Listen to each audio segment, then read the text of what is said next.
నమస్తే. సుమన్ టీవీ సగర్వంగా నిర్మిస్తున్నటువంటి కార్యక్రమం పద్మవ్యూహం.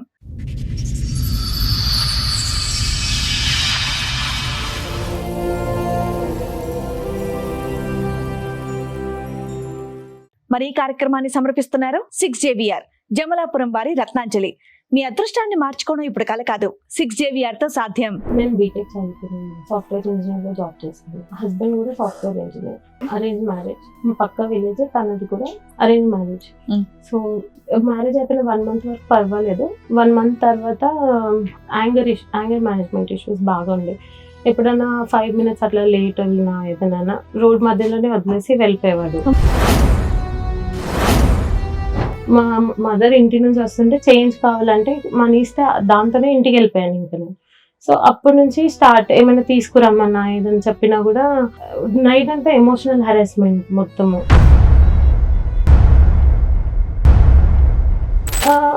తను ఏంటి అంటే మొత్తం నేను సాలరీ వెళ్ళిపోవాలి. ఏదైనా నాకు అవసరం ఉంటే 10-20 రూపీస్ అయినా సరే అవి నేను నీకు ఇచ్చేస్తాను, నువ్వు మాత్రం మొత్తం నీ సాలరీ అంతా నాకు క్రెడిట్ చేసేయాలి. ఇంకా బాబుతోని ఒక 15-16 lakhs వరకు నాతో మనీ తీసుకొని అపార్ట్మెంట్ లో ఫ్లాట్ కొన్నాడు. ఎవరి పేరు మీద కొన్నారు? అది ఆయన తన పేరు మీదే కొన్నారు. మనీ మాత్రం నా దగ్గర నుంచి తీసుకొని వెళ్ళారు.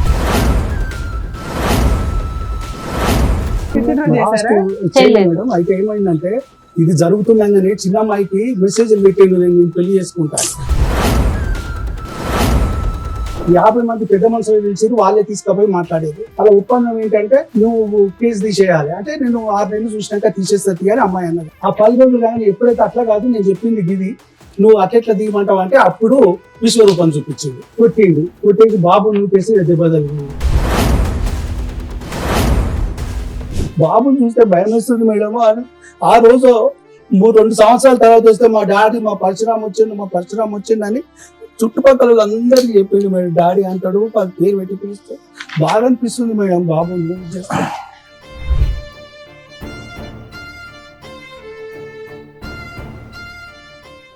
సార్, మేడం సంధ్య గారు ఆవిడ సమస్య చెప్పుకోవడానికి ఎక్కడి వరకు వచ్చారు, ఆవిడ సమస్య ఏంటో అడిగి తెలుసు. ఓకే సంధ్య గారు రండి.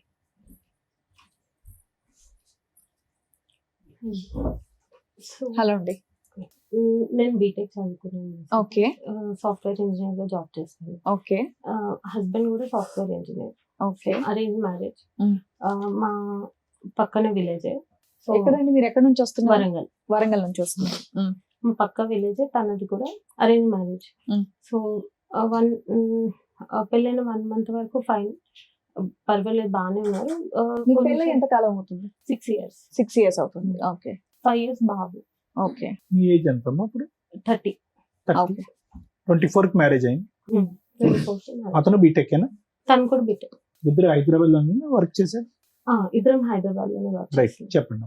Love marriage arrange marriage. So తను మా పక్క విలేజ్. మ్యారేజ్ అయిపోయిన 1 month వరకు పర్వాలేదు.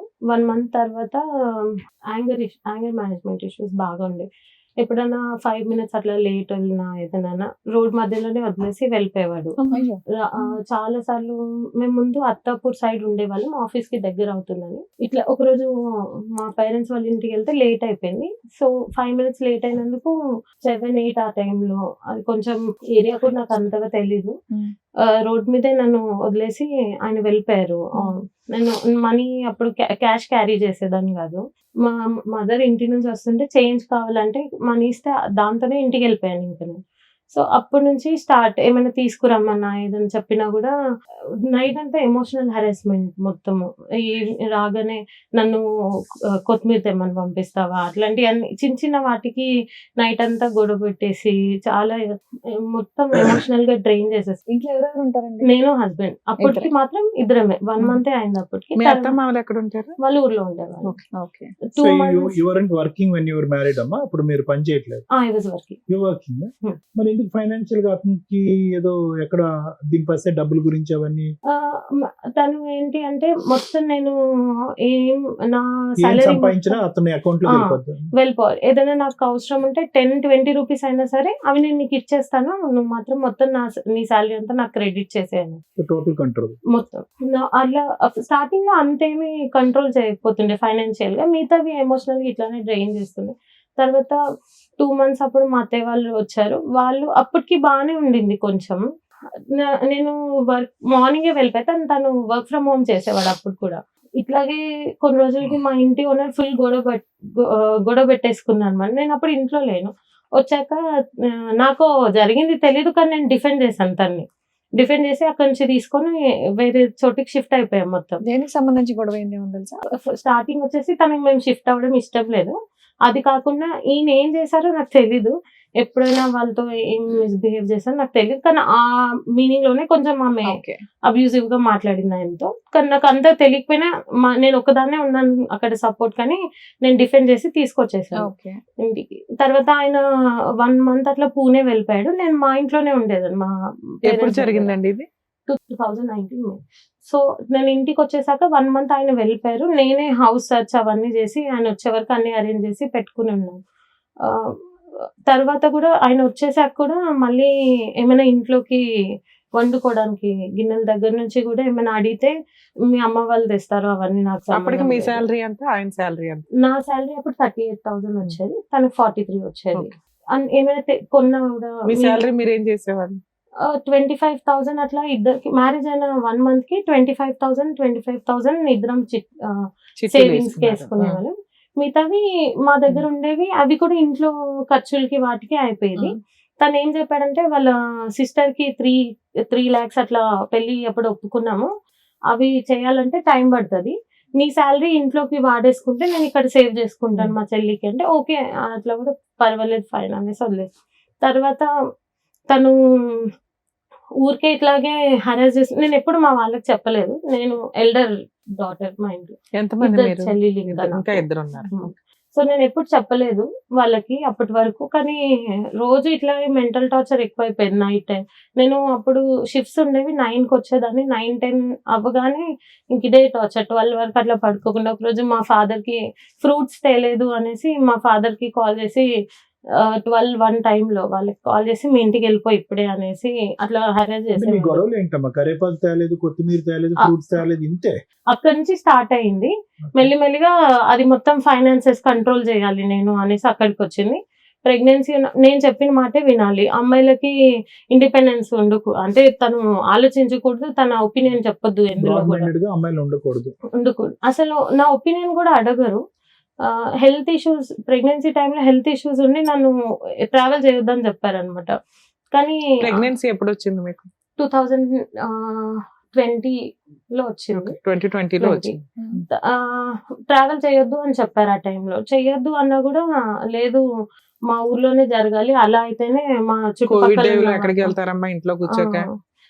కానీ నేను రాలేను, నాకు బ్యాక్ పెయిన్ అంటే నేను పడుకోబెట్టుకున్నా కార్లో తీసుకొని వెళ్తాను, కానీ నువ్వు ఇక్కడ ఉండకూడదు, నేను చెప్పిన దగ్గర చేస్తే మా చుట్టాలందరికీ రావడానికి వీలు ఉంటుంది అంటే నేను ఒప్పుకోలేదు అసలు. నాకు అప్పటికి క్యాబ్ మాన్పించేసి నేను మెట్రోలో వెళ్ళేదాన్ని ఆఫీస్కి. సో నేను రాలేను అన్న కూడా ఆ రోజు గొడవపడి ఫోన్ పగలగొట్టేసి మొత్తము నన్ను పైన ఈ లాడర్ లాగా ఒక స్టెప్స్ ఉంది అవి ఎక్కించేసాడు మొత్తం పైకి 4th floor లో. స్పైరల్ లాడర్ నార్మల్ గానే కళ్ళు తిరుగుతాయి కొంచెం. అది ఎక్కుతున్నప్పుడు ఇంకా నాకు మొత్తము డ్రౌజింగ్ అనిపించింది అది ఎక్కువగానే. తర్వాత ఇట్లా చేస్తున్నారా అని అప్పుడు చెప్పాను వాళ్ళకి. కానీ అప్పటికి కూడా లేదు కొంచెం అడ్జస్ట్ అయిపోవాలి అన్నట్టుగా చెప్పే పంపించేశారు మా పేరెంట్స్, మా తాతయ్య వాళ్ళు. తర్వాత దీవాళి బాబు పుట్టే టైంలో కూడా నా ఫోన్ తన దగ్గర ఉండే, తనది పాడైపోయింది కదా నాది ఇచ్చాను. రోజు అసలు ఫోన్ తనతోనే ఉండేది. గూగుల్ పే, ఫోన్ పే అన్ని పాస్వర్డ్స్ తెలుసు, అన్ని తెలుసు. స్క్రీన్ షాట్స్ తీసుకొని తనకి వాట్సాప్ చేసుకుంటాడు. తన ఫోన్ వర్కింగ్ లో లేదు కానీ వాట్సాప్ చేసుకునేవాడు ఫోన్ కి. బేబీ కొంచెం ముందే మీకు డెలివరీ చేసేస్తాము, బేబీ గ్రో అవ్వట్లేదు అనేసి అంటే ఓకే. నాకేమో ఆ టెన్షన్‌లో ఉండేది. తనేమో నాకు కొత్త ఫోన్ కొనించు, నాకు ఫోన్ ప్రాబ్లమ్ అవుతది. నువ్వు అక్కడ హాస్పిటల్‌లో ఉంటే అనేసి అంటే ఫోన్ ఆర్డర్ పెట్టేసి నేను వెళ్ళిపోయాను.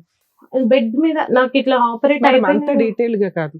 పిల్లాడు పుట్టాడు, పిల్లోడు రెస్పాన్సిబిలిటీస్ ఎలా తీసుకున్నాడు, మీకు ఓవరాల్ గొడవకి రీజన్స్ ఏంటి, డే టు డే జరిగింది అవసరంలా, అసలు ఓవరాల్ ఏ విషయం మీద, ఫైనాన్షియల్ విషయం మీద గొడవలు జరిగాయి, ఎప్పటిదాకా కలుస్తున్నారు మీరు?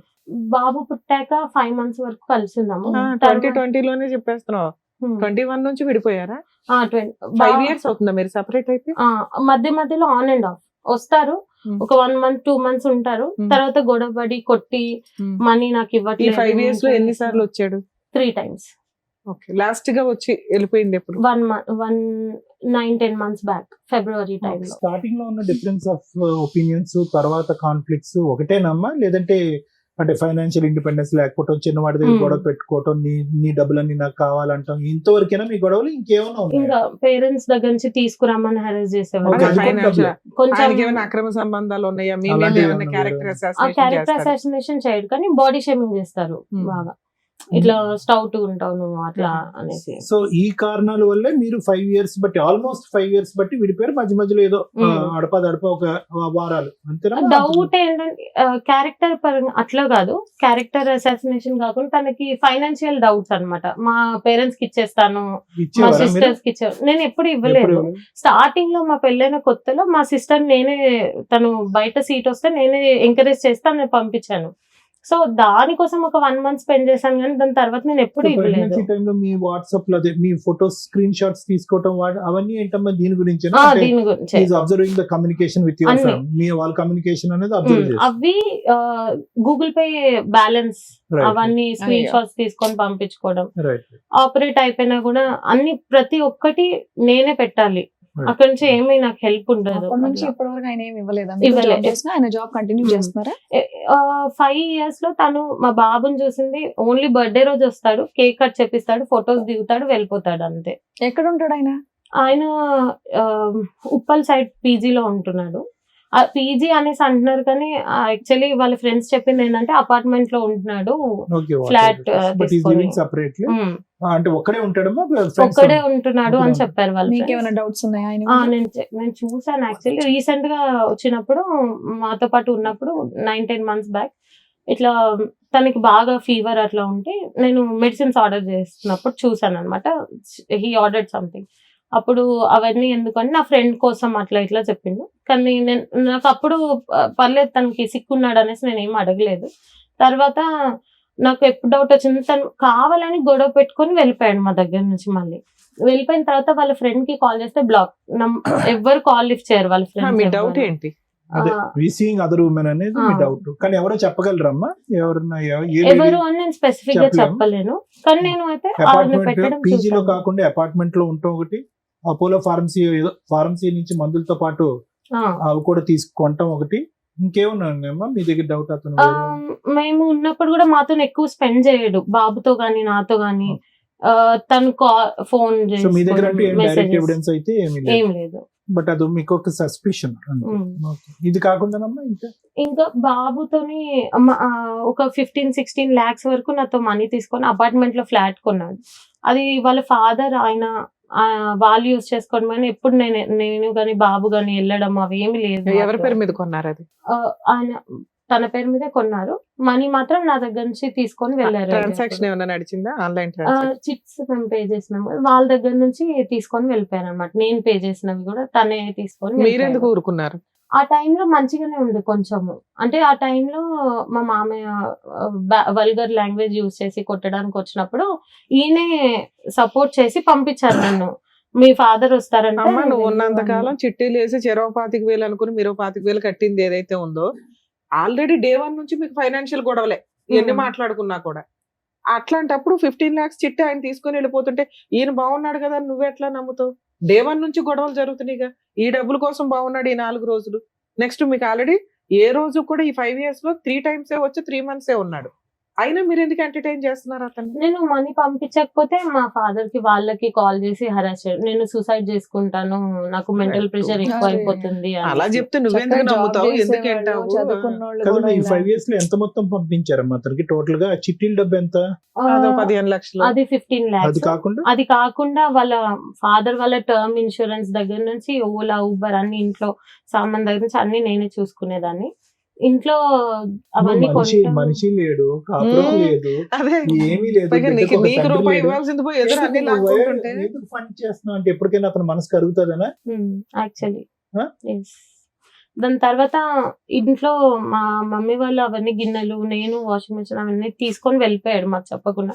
మమ్మల్ని కొట్టి మా ఇంటికి పంపించేశాడు, అవన్నీ తీసుకొని వెళ్ళిపోయాడు. అప్పుడు బాబు చిన్న బాబు, నాకు తెలీదు ఆయన షిఫ్ట్ చేసింది కూడా నాకు తెలీదు. ఊరికి తీసుకొని వెళ్ళిపోయాడు అన్ని మొత్తము. నేను మా ఇంట్లో హౌస్ హోల్డ్ హెల్ప్ నాకు కాల్ చేసి తను వెళ్ళిపోయాడు, మనీ కూడా ఇవ్వలేదు ఏమి అంటే, నేను తనకి మా వాళ్ళు నువ్వెందుకు లాస్ అవుతాను తనకి ఇచ్చి కాల్ చేస్తే ఎవరు లిఫ్ట్ చేయరు, కాల్ ఎవరు లిఫ్ట్ చేయరు ఇంకా అక్కడ నుంచి.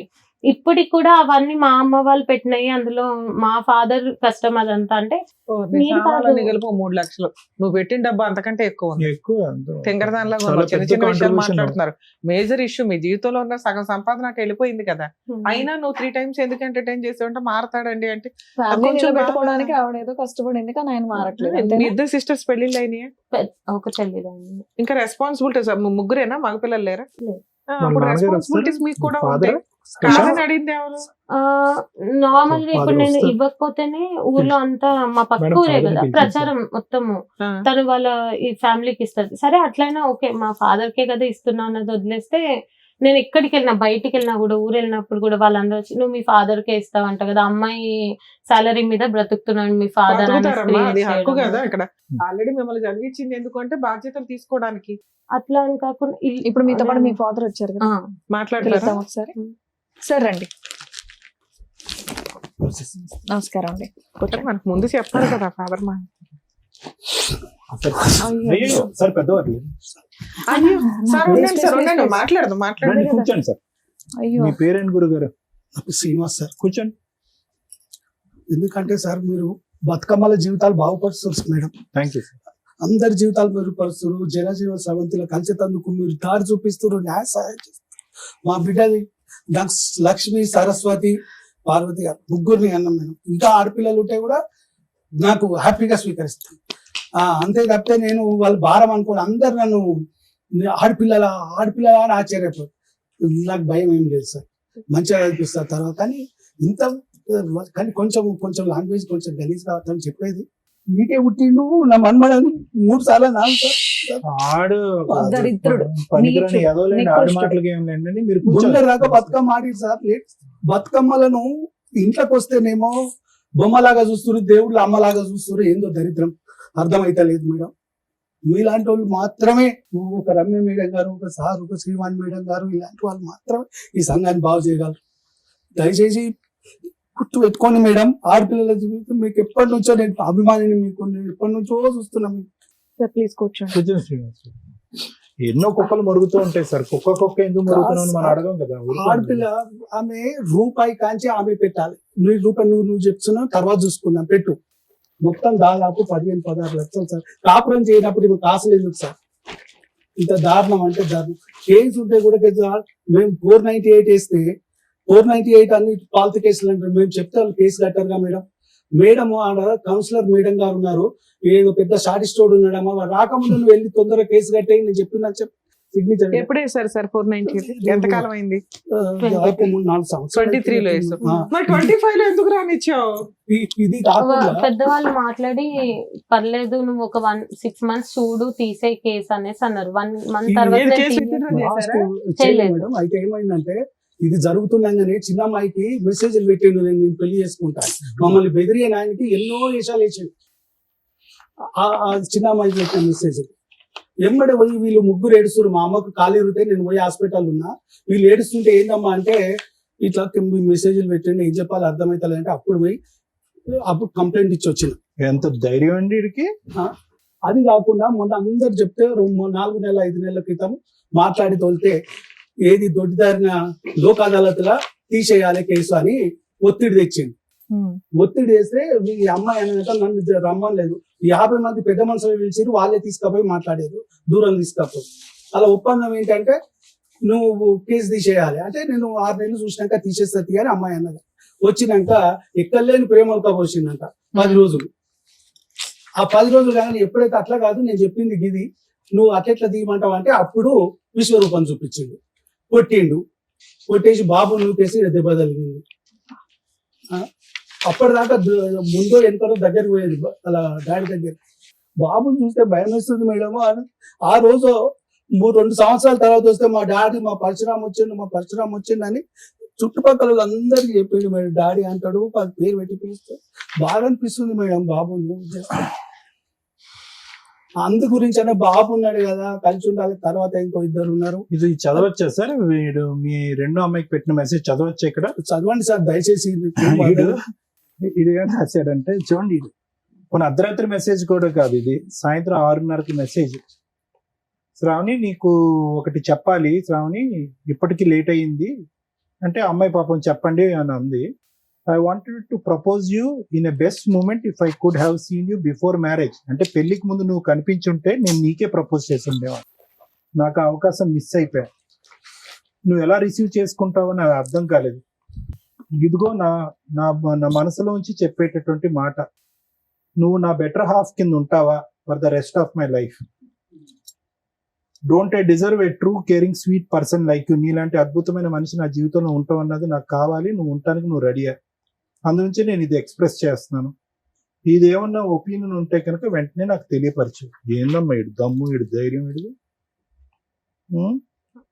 తర్వాత ఈ అమ్మాయి ఎంత తెలివిగా పెట్టిందంటే message, you know I talk respectfully to people. అప్పటికి గౌరవించే మాట్లాడుతుంది, ఇంటెన్షనలీ ఆర్ అన్ఇంటెన్షనలీ, తెలిసి తెలియకుండా. మా నాన్నగారు నన్ను పెంచినటువంటి విధానం బట్టి ఈ మాత్రం మర్యాద అన్న ఇచ్చి నేను నీతో మాట్లాడుతున్నాను అని చెప్పి అక్కడితో అమ్మాయి మెసేజ్ కట్ చేసింది. అయినా కానీ వాడు పెడుతూనే పోయాడు సార్. అవును సార్, పెడుతూనే పోయాడు. ఎందుకు ఇది 1-2 పగల కొట్టకుండాని, నడ్డి ఎరగొట్టకుండా ఎందుకు ఊరుకున్నారు? అమ్మాయికి మ్యారేజ్ అయింది కదండి, లాస్ట్ వన్ మేడం. ఈ అమ్మాయి లాస్ట్ మేడం, సెకండ్ వన్ కి అయిపోయింది. అయితే ఈ మధ్య ఎప్పుడైనా మాట్లాడుతుంటే ఏం జరుగుతుందో పోతుంటే ఎంత దూరం అయినా పోదాం నాన్న, ఎంత అయినా ఖర్చు పెడతా అంటాడు. మొన్న ఒకసారి పెద్ద మనుషులు మాట్లాడితే లేదు, అప్పుడు కూడా ఇంకా కరోనా టైంలో ఇంకా 20 రోజులు ఇది ఉంటాము, మా ఊరికి తీసుకుపోయింది మేడం. ఇది ఉంటే ఏంది నష్టమేముందయ్యా, పంపి ఆంచి హైదరాబాద్కి వస్తారు కానీ అక్కడ హైదరాబాద్ లో బతికేటోళ్ళని ఊరు ఉందామని తీసుకుపోయింది. ఒక 20 రోజులు ఏముంటే వచ్చేద్దామని తీసుకుపోయి అక్కడ హరాస్మెంట్, నువ్వు ఫోన్ మాట్లాడు, ఒక ఉగ్రవాది కంటే ఎక్కువ నీగా ఎక్కడ మాట్లాడినావు, ఏం మాట్లాడినావు, ఎందుకు మాట్లాడినావు? మీ అమ్మాయి ఇందులో ఏ ఒక్క పాయింట్ అన్న చెప్పిందా ఎంతసేపు కూర్చొని? రేపొద్దుట కోర్టులో ఎట్లా చెప్తుంది? అదే మీరు ప్రతి పాయింట్ పర్ఫెక్ట్ గా రీచ్ అయ్యేలాగా చెప్తున్నారు. మేము ఎందా నుంచి మొత్తుకునేది ఇది ఒకటేనా అంటుంటే ఒక్క ఫైనాన్షియల్ ఇష్యూ తప్ప అంత చదువుకొని అంత ఏటీఎం కార్డు లాగా మొత్తం ఇచ్చిపడేసి ఏమి క్రూయాలిటీ, ఏం బాధపడిందని చెప్పండి. సిస్టర్ మీద ఒక అబ్యూజ్, ఒక రకంగా అది ఒక డబ్బు ఏం తీసుకోను అని ఆ కండిషన్ మీద పంపిస్తాను. డబ్బు అడగదు, మీకు అవసరం ఉంటే ఏదన్నా డెవలప్ చేస్తే తీసుకోండి, ఒకరు వాడుకోండి, అంతే తప్పితే ఇదంటే సరే అట్లా అని పెద్ద మనుషులు కూడా ఇట్లా ఎట్లా చేస్తారు అంటే మేడం వాళ్ళకి తోచింది చేస్తారు. వాళ్ళు మీ తరపున పెద్ద మనుషులు ఎంతమంది, వాళ్ళ తరపున పెద్ద మనుషులు ఎంతమంది? పోయినప్పుడు 4-5 మాకు పెద్ద మనుషులు లేరు, మా వాళ్ళేమో కావాల్సిన పొద్దుగా ఏమంటారు పెద్ద మనుషులు? ఏది కన్క్లూజన్ రాదు, ఏది అడగరు. నువ్వు దీనికి పనిష్మెంట్ రా బాబు, ఇది ఇట్లుంటది ఇక కలిసిపోవాలి. ఏమన్నా నేను అట్లెట్లయితే ఇది విలన్, తండ్రి విలన్, మంచోడు కాదు, వాళ్ళని కలవనిస్తలేడు. అయ్యా నేను అంటలేను కాదండి. ఇక్కడ ఇది ఒకటే కాదు, అమ్మాయికి రాసింది ఒకటే కాదు, అతని బాధలన్నీ కూడా కొంతవరకు శ్రావణికి చెప్పుకున్నాడు. మీరు ఆఖరి అమ్మాయితో చెప్పుకున్నాడు. ఏంటంటే కనుక నా కొడుకు అంటే నాకు పంచ ప్రాణాలు, నా కొడుకుని చూడటానికి నాకు ఒక అవకాశం ఇవ్వండి, వాడిని చూడలేకుండా నేను బతకలేకపోతున్నాను, అది ఇది అని చెప్పి అతని వాదన అంతా వినిపించాడు. కానీ ఎందుకు ఆ అమ్మాయికి చెప్పేవాడు? అందులో ఈ అమ్మాయి కూడా అంది, ఇదేంద్ర బాబు నేను అందరికంటే చిన్నపిల్లని నాకు చెప్తున్నావు ఏంటి గొడవ అంతా కూడా, పెద్దవాళ్ళతో వచ్చి కూర్చొని మాట్లాడొచ్చు కదా అంటే కనుక నేను చెప్పేటటువంటి మాట అట్లీస్ట్ ఈ మెసేజ్ల రూపాన నువ్వు తప్ప ఎవరు ఆలకించట్లేదు, వినట్లేదు, అర్థం చేసుకోవట్లేదు, నా గోడు ఎవరు అర్థం చేసుకోవట్లేదు కాబట్టి నీకు చెప్తాను. ఓకే, ఒక మెసేజ్ బాగాలేదు, ఈ మెసేజ్ నేను ఏదైతే చదివానో అది అభ్యంతరకరమైనటువంటి మెసేజ్. కానీ అక్కడ కూడా ఏమన్నాడంటే దీన్ని క్షమించొద్దులేండి కానీ చెప్తున్నాను, if you do not have any opinion please ignore it. అటువంటి నా మాట అభ్యంతరకరంగా అనిపించి నేను మాట్లాడేటటువంటిది చెత్తా చెదారం అంటే కనుక ఇది ఇక్కడతో ఆపేసే అని అన్నాడు. ఆ తర్వాత ఆ అమ్మాయి కూడా మాట్లాడుతుంది. తర్వాత మాట్లాడిన సంభాషణ అంతా కూడా మా అక్కిలా ఉంది, మా అక్కిలా అనుకుంటుంది, నువ్వేమనుకుంటున్నావు అని చెప్పి ఆ అమ్మాయి తనకు వయసు మించినటువంటి బాధ్యత తీసుకుని మధ్యవర్తిత్వం చేయడానికి ప్రయత్నం చేసింది అందులో. కానీ ఇందులో చాలా ఇంపార్టెంట్ పాయింట్ ఒకటి ఉందమ్మా, ఎవరు కూర్చోట్లేదు, ఎవరు నా గోడు వినట్లేదు, ఎవరు నా మాట వినట్లేదు, నువ్వు తప్ప ఎవరు వినట్లేదు శ్రావణి అని అంటుంది. ఆ అమ్మాయి ఏమొచ్చి నేను ఒక పెద్ద అన్నయ్యలా నేను ట్రీట్ చేస్తున్నాను కాబట్టి నువ్వు నాకు ఎందుకు మీరందరూ కూర్చుని ఎందుకు మాట్లాడుకోలేదు, ఎందుకు ఇంత ఇలాంటి అంశాల మీద పెళ్లి పెటాకులు అయిపోవటం ఏంటి నాకు అర్థం కావట్లేదు. సార్ అవన్నీ అతను చెప్పిన ఒట్టి ఒత్తి మాట్లాడతారు. అంటే ఆయన ఎప్పుడు కొడుకుని చూడడానికి అవాయిడ్ ఎప్పుడు చేయలేదు మేడం. కొడుకుని చూడడానికి అవాయిడ్ ఎప్పుడు చేయలేదు. ఎప్పుడైనా వస్తుడు చూసుడు కనీసం మంచినీళ్ళు ఇచ్చినా కూడా కోర్టులో ఏం కేసులు పెండింగ్ ఉన్నాయి సార్? 498 వేసినాము. సో ఇది 354D. ఈ అమ్మాయి చిన్న అమ్మాయి అదే ఓకే అదే వేశారు. డొమెస్టిక్ వైలెన్స్ కేసు వేశారు, అది నడుస్తుందా? ఇంటీరియర్ మెయింటెనెన్స్ వేశారా? ఎందుకని అది వేసి ఎంతకాలం అయింది? డివిసి వేసి 2 years 2023 సేమ్. సరే నేను చెప్తాను మేడం. ఇంకొకటి నంబర్ బ్లాక్ ఆ ఊరికి తీసుకుపోయి night లా చంపే నేను ప్రయత్నం చేశారు ఒక్కసారి మేడం. నేను అవి చిన్న కొట్టి చిన్న నన్ను నిర్విధాల పంపించాక ఆడియో ఒక్కళ్ళ మాట. ఉన్నది మేడం. ఆమె కొడుతుంటే ఒక సార్ మీకు కోర్టులో కేసులు నడుస్తున్నాయి, పెద్ద మనుషులు పంచాయతీలు నడుస్తున్నాయి, కొంచెం వెల్ సెటిల్డ్ ఫ్యామిలీ, అడ్వకేట్స్ ని పెట్టుకోగలిగారు, కెపాసిటీ ఉంది. ఇక్కడ ఏమి ఎక్స్పెక్ట్ చేసి వచ్చారు? అదే మేడం. ఒకటి ఆ ప్రాబ్లం చేస్తలేడు. ఇప్పుడు ఆమె ఇల్లు కట్టుకుంది మేడం. దాదాపు 1.5 లోన్ తీసుకుంది. నేను కొంత ఇచ్చేసాను. ఎవరు? మీ అమ్మాయి సొంతగా ఒక ఇల్లు కట్టుకుంది.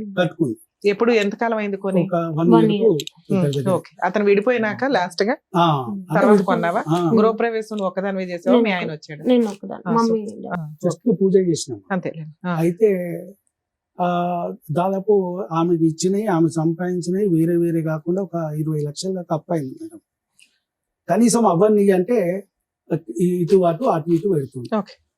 కొంచెం అవన్నా సరే, కేసు ఎట్లా నడిస్తే అట్లా, దేవుడు ఎట్లా ఇస్తాడో ఇలాంటి న్యాయం చేస్తారు. కనీసం అవన్నీ ఇస్తేనన్నా ఆమె అప్పులు కట్టుకుంటుంది. సరే వచ్చి కాపురం చేసుకొని నిమ్మలంగా ఆయన రూపాయి పెట్టొద్దు అమ్మాయి సార్.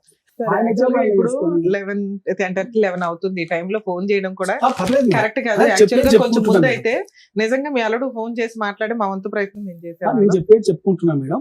అయితే కనీసం ఆయన ఏ కేసులు అక్కర్లేదు, మీ దగ్గర వచ్చి మీరు మంచిగా సార్ కౌన్సిలింగ్ చేస్తే ఏ కేసు అక్కర్లేదు, కాపురం చేస్తే ఓకేనా? ఓకే మేడం, కానీ మంచిగా ఉండాలి. ఈ అరాజ్ కాదండి, ఒపీనియన్ కదా ఇంపార్టెంట్. చెప్తున్నానా? మీరు చెప్పండి. ఆయన వచ్చినా కూడా 1 month maximum 1 month. Okay, what ever has happened in the past is past. ఇక్కడ నుంచి యు వాంటింగ్ ఒక కౌన్సిలింగ్ చేసి మిమ్మల్ని ఇద్దరిని కలిపి భార్య భర్తలుగా ఒక కొడుకు ఈ వాతావరణాన్ని నువ్వు ఊహించుకోగలుగుతున్నావా? ఆ నమ్మకం మీకుందా? అది కావాలని కోరుకుంటున్నావా లేదా? కావాలా వద్దా? ఎన్వైరన్మెంట్ అసలు ఆయన క్రియేట్ చేయడు. ఒక హోమ్లీ. నీకు నమ్మకం ఉందా లేదా అని అడుగుతున్నాను నాన్న. లేదు. నాన్నగారు ఏమంటున్నారంటే మీరు మేడం మీరందరూ కౌన్సిలింగ్ చేసేసుకుని అతను బ్రెయిన్ మార్చేసి కూర్చోపెట్టి కలిపండి అని అంటున్నారు. నీకు నమ్మకం లేకుండా ఆ ప్రయత్నం చేయడం కూడా వేస్ట్. మొత్తం హాస్టల్ ఎన్వైరన్మెంట్ ఉంది. హాస్టల్ ఎన్వైరన్మెంట్ లో నీకు ఏం రిస్క్ ఉందని అనుకుంటున్నావు? నీకు ప్రాణభయం ఉందా? ఉంది, నాకుంది, బాబుకి కూడా. అసలు బాబుని వీడియో కాల్ చేసి చూస్తాను. 4 years అవుతుంది. ఒక్కసారి నేను బ్లాక్ కొట్టి నన్ను పంపించాక నువ్వు ఎందుకు కొడతాడమ్మా? సారీ, మనీ ఇవ్వకపోతే నేను తన దగ్గర ఉండాలి అంతే. అతనేమన్నా మీ మీద కేసులు వేసాడా? నేను చేసినవన్నీ ఫాల్స్ కేసు. కాదు. ఇప్పుడు ఒకటి గురువు గారు, మీరు పెద్ద మనసుతో ఒక ఆడపిల్ల జీవితం మీ కొంత కూతురు పరువు గురించి అవనియండి, కాపురం కాపాడాలి, కుటుంబం నిలవాలి అనే ప్రయత్నంతో మీరు ఇక్కడ కూర్చోండి. కానీ అటువైపు మీ ఉన్న బిడ్డ ఈ రోజు మీరు ఇందాక అన్నారు నా బిడ్డను నా గుండెల్లో పెట్టుకుని సాక్కుంటాను, నాకేం లేదన్నారు. అటువంటి బిడ్డ ఈ రోజు ప్రాణభయంతో అక్కడ అంటుంది. ప్రాణభయం అని చెప్పినా కూడా మీరు కౌన్సిలింగ్ చేసేసేయండి, ఏదో విధంగా కలిపేయండి అంటే కనుక మళ్ళీ మీరు ఇందాక నిలబడి మాట్లాడిన మాటలకు వెనక్కి తీసుకోవాల్సి వస్తుంది. ఎందుకంటే మొన్నటి వరకు ఆమె ఇష్టంతోనే 3-4 నెలల క్రితము ఆమె ఇష్టంతోనే తీసుకొచ్చి మాట్లాడిపించి కూర్చున్నబెట్టి మాట్లాడిపించింది. అప్పటిదాకా ఆమె దగ్గర వ్యతిరేక భావం లేకుండా ఇప్పుడు వస్తుంది. ఈ 1 month నాకు అయినంత వరకు నేను ట్రై చేశాను చాలా బాబు కోసము. బాబు ఎప్పుడు స్పీకింగ్ నాన్న, నీ పేరెంట్ బంగారు? శృతి. ఆనెస్ట్లీ స్పీకింగ్ ఒక మాట చెప్పాను, అసలు ఇక్కడ ఏ పద్ధతిలో అయితే ట్రై చేయాలో ఆ పద్ధతులు జరగలేదు. అసలు ఇది విడిపోకూడనటువంటి కాపురం. నిజంగా నా మనసులో మాట నేను చెప్తాను, ఇది there is no okay financial freedom లేదు, కొడతాడు, ఇవన్నీ కూడా ఇంకా ప్రతిదీ ఇలా విడగొట్టుకుని తుంచుకుంటూ పోతే అంటే ఇక్కడ కూడా ఒక మార్గం ఉంది. ఏంటంటే మ్యారిటల్ థెరపీ అంటారు, మ్యారేజ్ కౌన్సిలింగ్ అంటారు. బ్యూటిఫుల్ ప్రోగ్రామ్ అది. I asked him. ఎంత బ్యూటిఫుల్ ప్రోగ్రామ్ అంటే అది. అందులో యాంగర్ మేనేజ్మెంట్ జరిగిపోతుంది, overlapping of intersection, both personalities ఇంటర్చెక్ చేస్తాము, ఏమైనా అలవాట్లు ఉంటే మాన్పిస్తాము, ఆలోచన శైలి పెంపొందిస్తాం. ఒక బ్యూటిఫుల్ ప్రోగ్రామ్.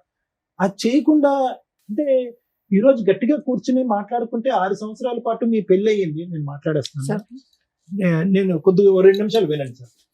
6 సంవత్సరాల పాటు మీరు మ్యారేజ్ అయ్యింది. 6 సంవత్సరాల పాటులో గట్టిగా మాట్లాడుకుంటే ఒక్క బలమైన కారణం చెప్పండి డాక్టర్ గారు అంటే కనుక ఆర్థిక లావాదేవీ తప్ప ఏమీ లేదు ఇక్కడ. నాకు డబ్బులు కావాలి, నా డబ్బులు నా అకౌంట్ లో ఉండాలి, నేను కంట్రోల్ చేయాలి అనేటువంటిది. ఇది ముమ్మాటికి నేరమే. అది వాళ్ళు వంశపారంపర్యంగా వస్తుందా, వాళ్ళ ఇంట్లో ఆ కుటుంబంలో ఆనవాయితీయా, ఒక ఆడపిల్లను ఒంటరిగా ఎదగనివరా, పెద్దగా ఆలోచించనివరా, ఆర్థిక స్వేచ్ఛనివరా, తన కాళ్ళ మీద నిలబడినవరా అనేది ఆ అబ్బాయి ఆలోచన ఎందుకు అలా వచ్చింది అనేది నాకు అర్థం కావట్లేదు ఇప్పటికీ కూడా. సరే, ఆ ఆలోచనని కూడా మ్యారేజ్ కౌన్సిలింగ్ ద్వారా మార్చచ్చు. మ్యారిటల్ థెరపీ అంటారు. అది ఎక్కడ జరిగింది? ఇక్కడ ఏం జరగలేదు. అతను ఏమొచ్చి ఇది కావాలి అనేవాడు. అదేదో మిరపకాయలు, పచ్చిమిరకాయలు, ఆకుకూరల కాడి నుంచి మొదలు పెట్టి నీ డబ్బులు నాకు కావాలి, నా ఇది కావాలని అన్నా, అలాగే నువ్వు ప్రొవైడ్ చేయడం కూడా కొనసాగింది. ఎక్కడో చోట భిన్నమైనటువంటి ప్రయత్నం చేయాలేమో.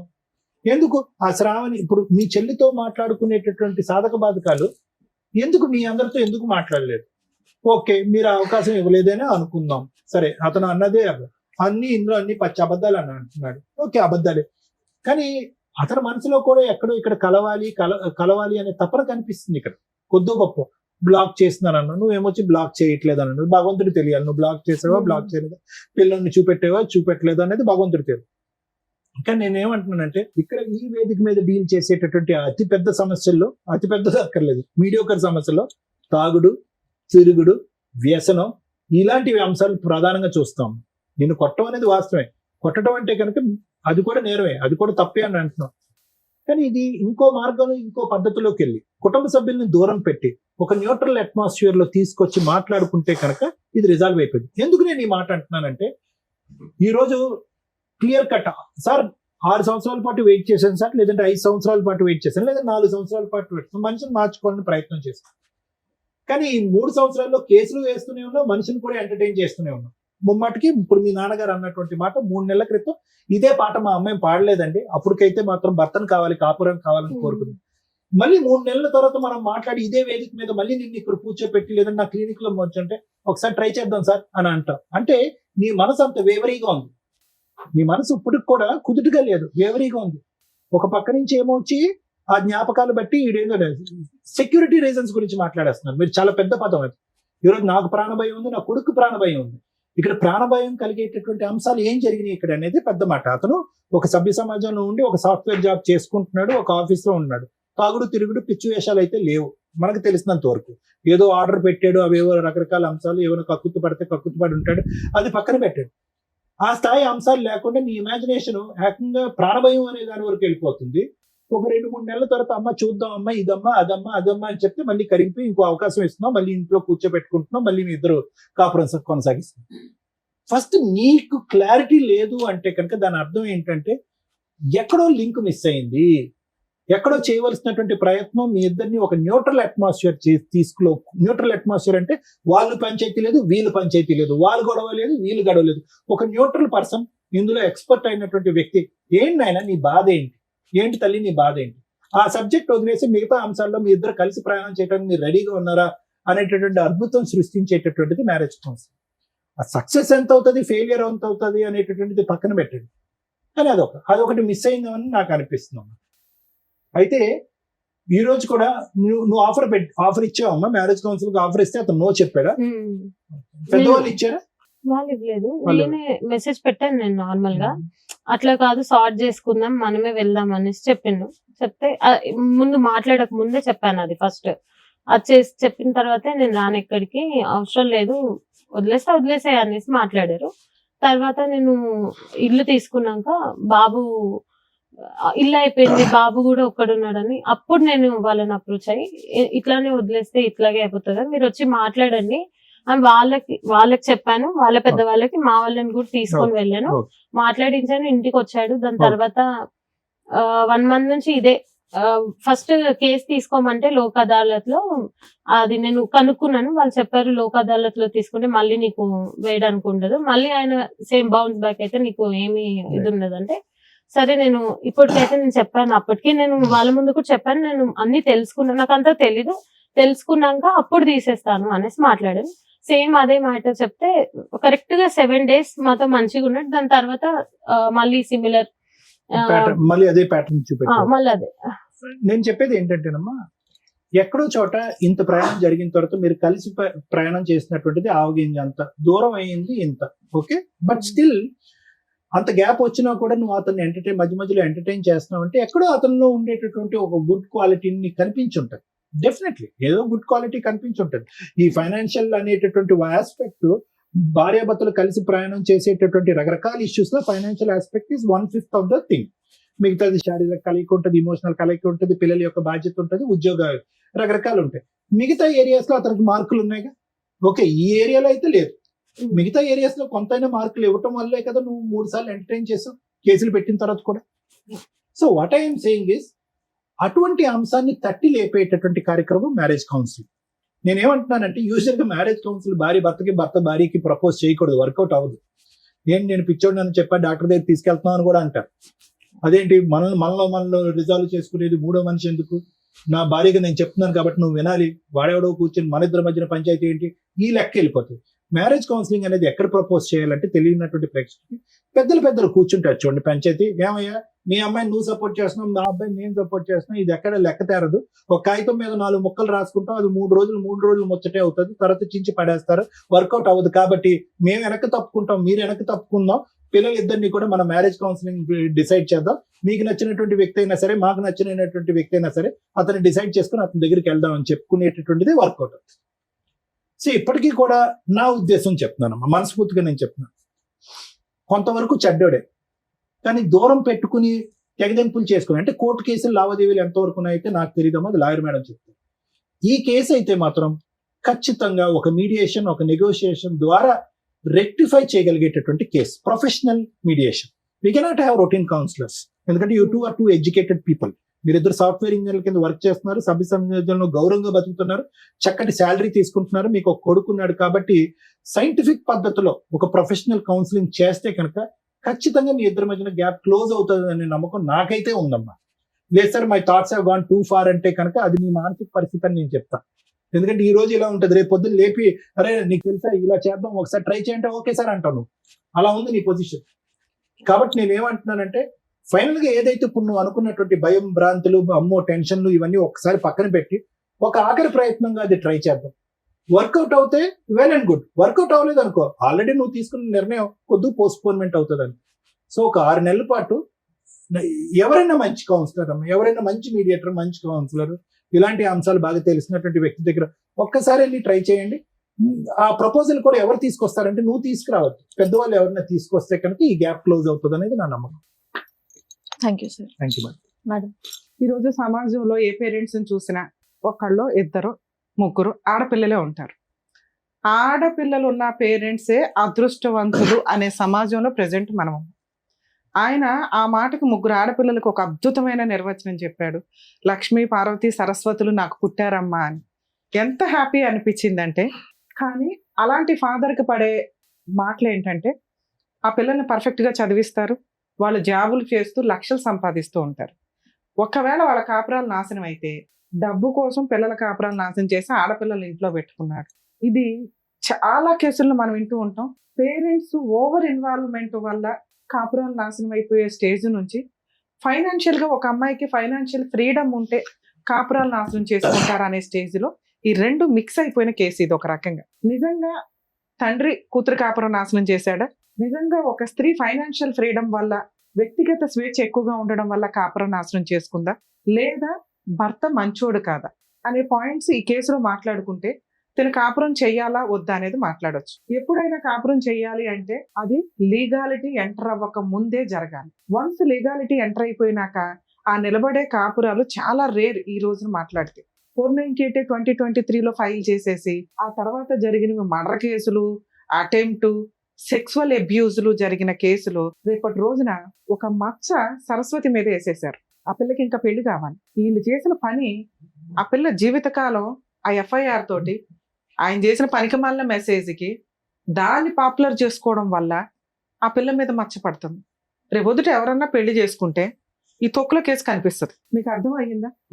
ఆ మెసేజ్ని మీరు ఇలా పెట్టుకొని డెసిషన్ తీసుకోవాల్సింది పోయి లీగల్ గా మనకేదో అద్భుతాలు జరుగుతాయని ఒక తప్పు చేయని పిల్ల క్యారెక్టర్ని, ఎందుకంటే సమాజంలో ముందు ఆడపిల్లనే అంటారు, ఆవిడ తప్పు చేసిందా తప్పు చేయలేదా ఈ పక్కన పెట్టండి. అతను లీగల్ సపోర్ట్ కోసం అయి ఉండొచ్చు. కర్మ ఏంటంటే ఈ కేసులో అతను ఎవరో మాకు తెలియపోయినా మాకున్న సీనియారిటీ మీద అతను కరెక్టే, ఈవిడ కరెక్టే. అర్థమవుతుందా? మరి ఈ కాపురం నిలబడుతుందా నిలబడదా అనే పాయింట్స్ మనం మాట్లాడదాం. అతను కరెక్ట్. ఏ రకంగా కరెక్ట్?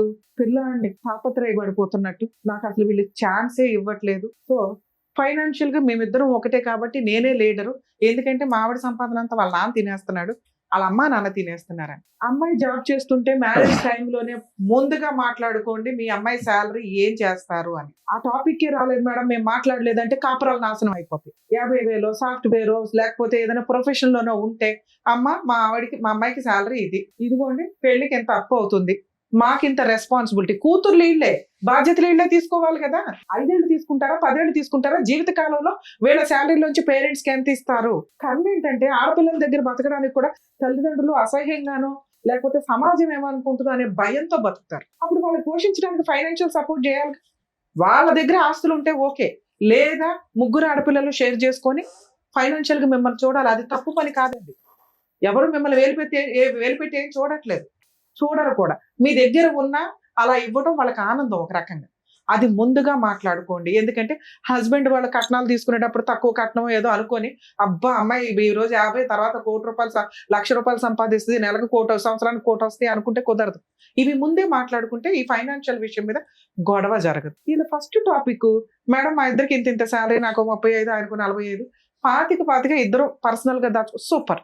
మిగతాది ఇద్దరం కలిపి మాట్లాడుకున్నాం, ఇల్లు నడిపిస్తామని. ఈ పెచ్చది ఏం చేసిందంటే ఈ 25 కూడా ఆళ్ళకే వెళ్లేలాగా చిట్టి మొత్తం ఇచ్చింది. ఈ హస్బెండ్ కి మార్కులు ఎక్కడ పడట్లేదు, ఆయన మాట్లాడిన పాయింట్స్ దగ్గరే మాటలు పడట్లా.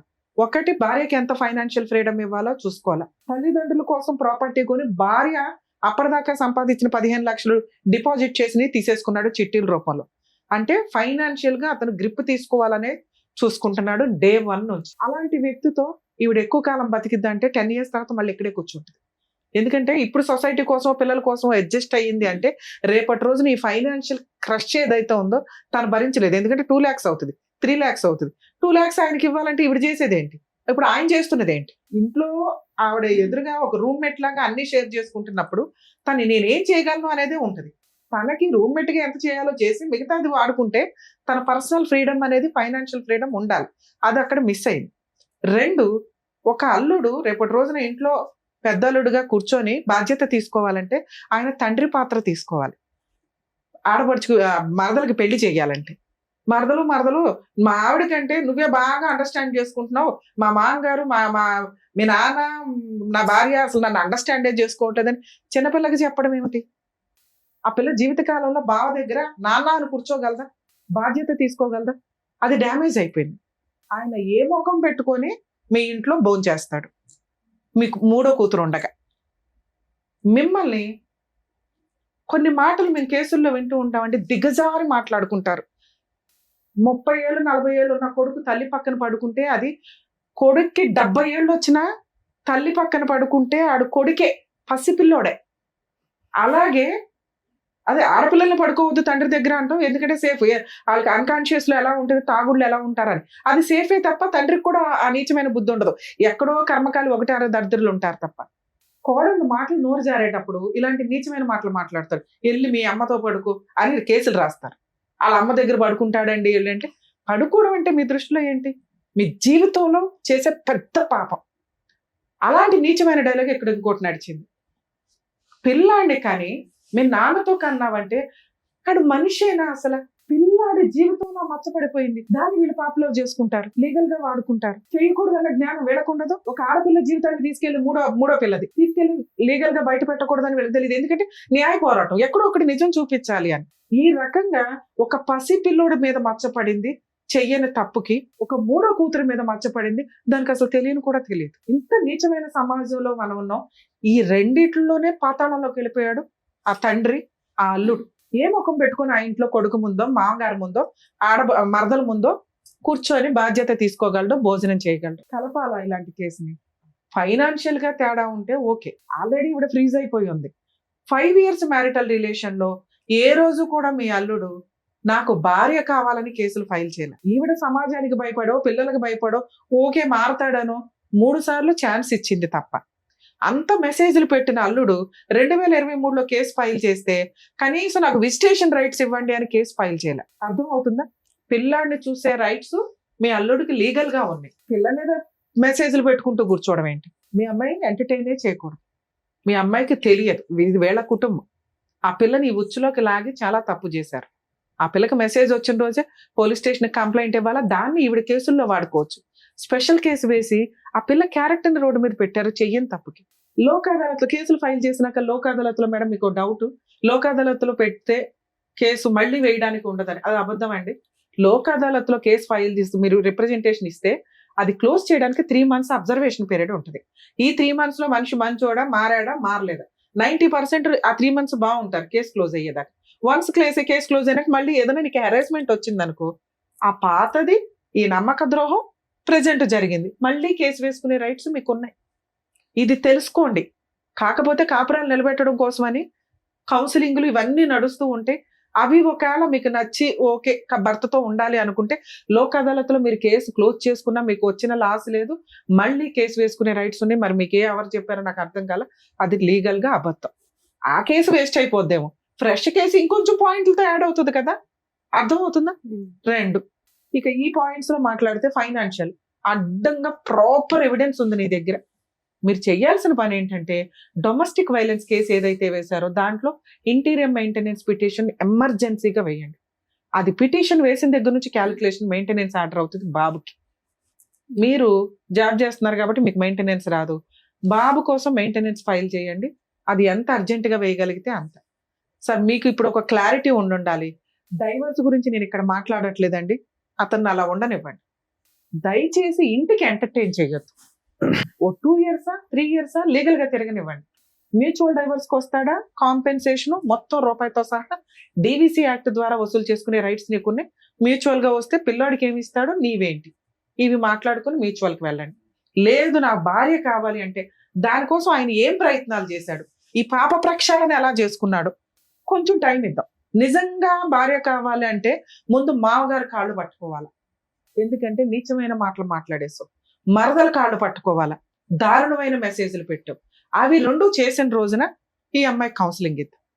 ముందు నమ్మాలి భర్తని. నువ్వు ఆ ముఖం పెట్టుకుని ఆ ఇంట్లో తిరగగలిగితే ఆ అమ్మాయి నమ్మితే సారో మేము కౌన్సిలింగ్ ఇవ్వడానికి 1 second కూడా ఆలోచించాం సార్. ఎందుకంటే మా ఉద్దేశమే కాపురాలు నిలబెట్టడం. లేదా కోర్టుల చుట్టూ సంవత్సరాల తర్వాత తిరగకుండా నాన్న ఇట్లా డెసిషన్ తీసుకోండి, ఇలా వెళ్ళండి, ఇలా చెయ్యండి అని. ఇక్కడ మీకు మేము ఇవ్వగలిగే సజెషన్, ఆ అబ్బాయితో ఇప్పుడే కౌన్సిలింగ్ వద్దు, ఇప్పుడే పంచాయతీ వద్దు, ఇప్పుడే సెటిల్మెంట్ వద్దు. ముందు మీ హక్కులు ఏంటి, మీకున్న పవర్స్ ఏంటో తెలియచేయండి. డివిసి యాక్ట్ లో ఇప్పుడు నాకు స్టేట్మెంట్ ఇచ్చారు కదా, ఇవన్నీ రూపాయితో సహా వడ్డీ వసూలు చేసుకునే రైట్స్ నీకున్నాయి. ఎరియర్స్ అంటే వీటిలన్నిటిని కూడా మీరు ఇప్పుడు దాకా పెట్టిన మొత్తం కూడా దీనికి తగ్గ పనిష్మెంట్ పడుతుంది. ఇంటీరియర్ మెయింటెనెన్స్ ఎంత అర్జెంటుగా అయితే అంత అర్జెంటుగా వేయండి. ఒక డివిసి కేసు ఒక 5 కేసులతో సమానం. 100% మీరు గెలిచే కేసు. మీ దగ్గర ఉన్న ఎవిడెన్స్, మీరు క్రూయాలిటీ ప్రూవ్ చేయలేకపోవచ్చు, కానీ 498 కేసులో డౌరీ ప్రూవ్ చేయగలుగుతారు. అడిషనల్ డౌరీ హెరాస్మెంట్ మీకు ఆల్రెడీ ఆ సెక్షన్ ఇంక్లూడ్ అయింది. సెక్సువల్ అబ్యూజ్ ప్రూవ్ చేయగలుగుతారు. వాట్సాప్ ఆ మెసేజ్ ఉంది, దాంట్లో వాడేసుకుంటే సరిపోయిందనా. థర్డ్ పిల్లని మనం రోడ్డు మీద పెట్టామని నా బాధ, కానీ నడవనివ్వండి, ఆల్రెడీ మీరు పెట్టేశారు కదా. వేయడానికి ముందు నాతో మాట్లాడుంటే ఎక్కువ నిలబడతలేరు కదా అందు గురించి. సార్ నిలబడడం కాదు, ఎంత న్యాయమో అంతే. ఆల్రెడీ పిల్ల ఇంకా కాపురం చేస్తే జీవితకాలం అయిపోయేది. 498 ఎందుకు నిలబడాలా? చాలు, ఒక 5 ఏళ్ళు నరకం పడతారు కదా, ఆడికి అది పనిష్మెంట్ చాలు. డొమెస్టిక్ వైలెన్స్ యాక్ట్ ప్రకారం మనకు రావాల్సిన రూపాయితో సహా రావాలి, పిల్లోడికి మెయింటెనెన్స్ రావాలి, కాంపెన్సేషన్ రా, ఇది చాలు. వాళ్ళు ఉరేసేయాలా? ఆయన చంపేస్తానంటాడు, ప్రయత్నాలు చేస్తాడు, కొడతాడు, ఫైనాన్షియల్ గా వాడేసుకుంటాడు కాబట్టి అమ్మాయి వెక్స్ అయిపోయి డమ్ గా కూర్చుంది. ఏం చెప్పాలో అమ్మాయికి అర్థం కావట్లే. అందుకనే టైం తీసుకోండి అని చెప్తాను. 2 years 3 years మనకి ఇప్పుడు డైవర్స్ తో అర్జెన్సీ లేదు. పసిపిల్లోడు ఉన్నాడు, తన ఇల్లు కొనుక్కొని తన కాళ్ళ మీద తను నిలబడుతుంది. ఇక్కడ ఏ మగాడు అవసరం ఆవిడకి లేదు. అవసరం ఉన్న రోజు ఆవిడ కాళ్ళ దగ్గరికి వస్తే ఇందాక నేను చెప్పిన 2 జరిగితే అప్పుడు కౌన్సిలింగ్ కోసం ఆలోచించండి. జరగలేదా ఆ అమ్మాయికి ఓటేయండి. ఆవిడ లైఫ్ ఆవిడ చూసుకోవడం ఆవిడకి తెలుసు. ఇక్కడ మీ మీద మచ్చపడుతుందా, సమాజం ఏమనుకుంటుందని తొక్కుల విషయాలు పక్కన పెట్టండి. ఆ 3వ పిల్లకి ఏ రకంగా గౌరవంగా 2వ అమ్మాయిని పంపించారో అలా పంపించడం మీ బాధ్యత. ఎవరు ఏమనుకుంటున్నారు అనేది పక్కన పెట్టండి సార్. పైన దేవుడు ఉంటారు, చూసుకుంటారు. నీచంగా మాట్లాడిన వాళ్ళ ఆలోచన విధానం రేపు ఉదయం సెకండ్ మ్యారేజ్ చేసుకుని అలాగే దరిద్రంగా ఉంటది, లేదా దానికి తగ్గ ఫలితం పడుతుంది. నాన్న మీరు పర్ఫెక్ట్ గా ఉన్నారు, మీ క్యారెక్టర్ బాగుంది, కానీ ఫస్ట్ లోనే డ్యామేజ్ అయిపోయింది మ్యారిటల్ రిలేషన్. ఆ ఫైనాన్షియల్ నువ్వు పట్టుకుంటే స్ట్రాంగ్ గా పట్టుకోవాలా, లేకపోతే వదిలేస్తే పూర్తిగా వదిలేయాలి. పట్టుకుంటూనే వాళ్ళు లాక్కునేలాగా చేసుకున్నావు. దానివల్ల నీకు ఇక్కడ నెగిటివ్ ఇంపాక్ట్ పడిపోయింది భర్త మీద, కుటుంబం మీద. అతను అట్లాంటోడే.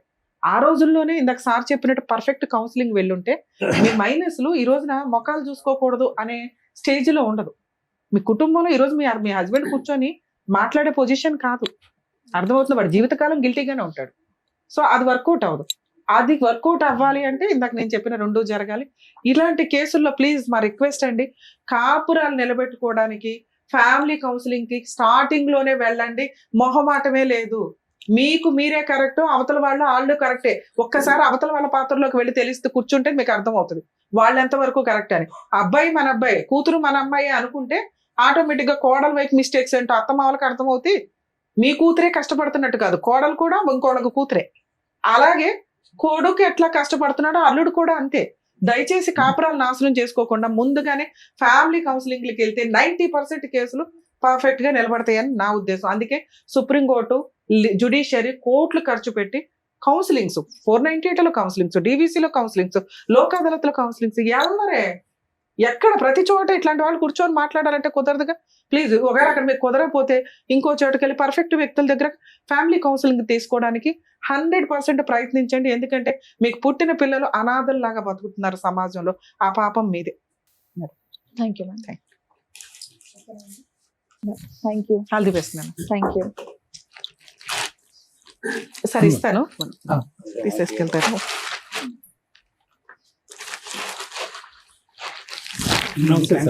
థ్యాంక్ యూ అండి. Thank you. Thank you so much sir. Thank you so much madam. మరో కథతో మళ్ళీ కలుద్దాం.